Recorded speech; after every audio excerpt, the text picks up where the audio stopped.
ଯେତେ ପାଖେଇ ଆସୁଛି ଲୋକଙ୍କ ମନରେ ଉତ୍କଣ୍ଠା ସେତେ ବଢ଼ି ଚାଲିଛି। ସେଭଳି ଏକ ଦୃଶ୍ୟ ଦେଖିବାକୁ ମିଳୁଛି ନୟାଗଡ଼ ଜିଲ୍ଲା ଖଣ୍ଡପଡ଼ା ନିର୍ବାଚନ ମଣ୍ଡଳୀ। ବହୁ ହେଭିୱେଟ୍ ନେତା ଥିଲା ବି କିନ୍ତୁ ସ୍ୱାଧୀନ ଆମର ଭାରତୀୟ ଓଡ଼ିଶା କଣ୍ଟେଷ୍ଟ ଲଢ଼ୁଛନ୍ତି ଆମର ଆଇନଜୀବୀ। ତାଙ୍କୁ କିଛି ପ୍ରତିକ୍ରିୟା ନେବା କ'ଣ ରହିଛି ମାହୋଲ ଖଣ୍ଡପଡ଼ାରେ। ଆଜ୍ଞା, ଓଡ଼ିଶା ଭଞ୍ଜଯୁକ୍ତ ଖବର କାଗଜ ଆପଣଙ୍କୁ ସ୍ୱାଗତ। କ'ଣ କହିବେ ଇଲେକ୍ସନକୁ ନେଇକି ଜନସାଧାରଣ? ଶୁଣନ୍ତୁ, ମୋର ପରିଚୟ ହେଉଛି ତ୍ରିନାଥ ନାୟକ, ସିନିୟର ଆଡଭୋକେଟ, ଓଡ଼ିଶା ଜନତା ପାର୍ଟିର ନୟାଗଡ଼ ଜିଲ୍ଲା ସଭାପତି, 120 ଖଣ୍ଡପଡ଼ା ନିର୍ବାଚନ ମଣ୍ଡଳୀରୁ ବିଧାୟକ ପ୍ରାର୍ଥୀ।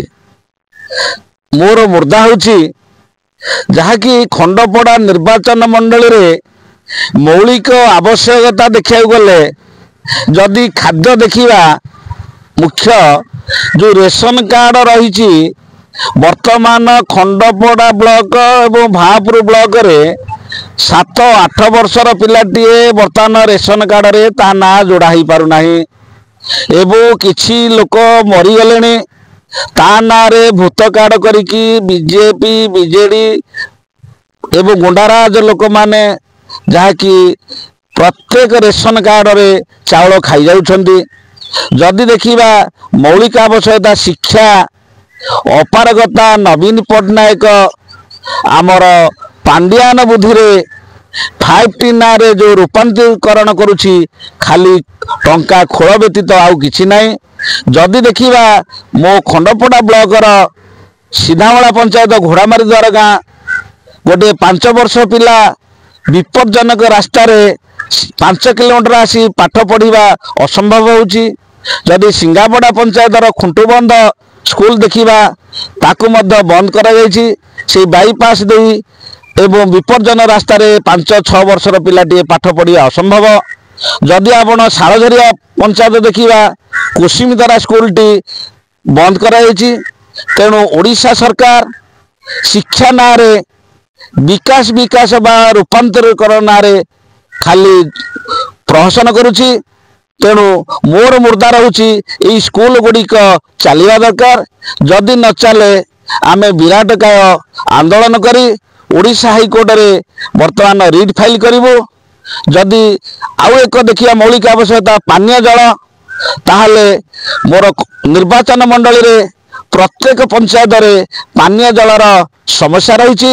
ନଳକୂଅ ଗୁଡ଼ିକ ଭଗ୍ନ ଅବସ୍ଥା ଏବଂ ପ୍ରତ୍ୟେକ ପଞ୍ଚାୟତରେ ଗୋଟେ ଗାଁରେ ଏଇ ପାନୀୟ ଜଳ ପାଇଁ କିଡନୀ ଖରାପ ହେଇଗଲାଣି।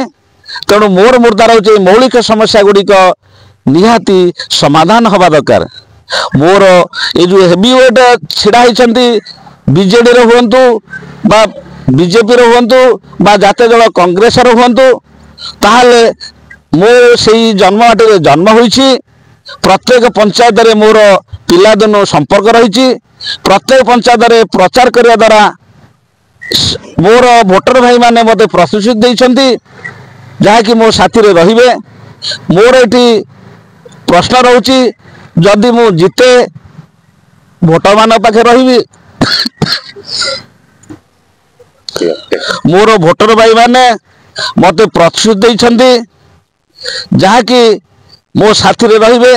ମୁଁ ମଧ୍ୟ ସେମାନଙ୍କୁ ପ୍ରତିଶ୍ରୁତି ଦେଇଛି ମୁଁ ଜିତିଲେ ମୋ ଭୋଟର ଭାଇ ଭଉଣୀ ମା ମାଉସୀ ମାନଙ୍କ ପାଖରେ ରହିବି। ଯଦି ହାରିଲେ ରହିବି, ଜିତିଲେ ରହିବି। ତେଣୁ ଯେଉଁ ମୌଳିକ ଆବଶ୍ୟକତା ରହିଛି ତାକୁ ସମାଧାନ କରିବା ଏହା ମୋର ମୁଖ୍ୟତଃ ମୁର୍ଦ୍ଦା ଅଟେ। କ'ଣ କହିବେ? ସେପଟେ ହେଭିୱେଟ୍ ନେତା ଅଛନ୍ତି ଖଣ୍ଡପଡ଼ାରେ, ସେପଟେ ବିଜେଡ଼ି ଦେଖନ୍ତୁ, ବିଜେପି ଦେଖନ୍ତୁ, ସ୍ୱାଧୀନ ପ୍ରାର୍ଥୀ ପୂର୍ବତନ ବିଧାୟକ ଥିଲେ, ତାଙ୍କ ପ୍ରଚାର ବି ଜୋରଦାର ରହୁଛି। ଆପଣମାନଙ୍କୁ ଭୋଟର ଗ୍ରହଣ କରିପାରିବେ କି ଖଣ୍ଡପଡ଼ାରେ? ଶୁଣନ୍ତୁ, ଆପଣଙ୍କର ପ୍ରଶ୍ନ ଯୁକ୍ତିଯୁକ୍ତ।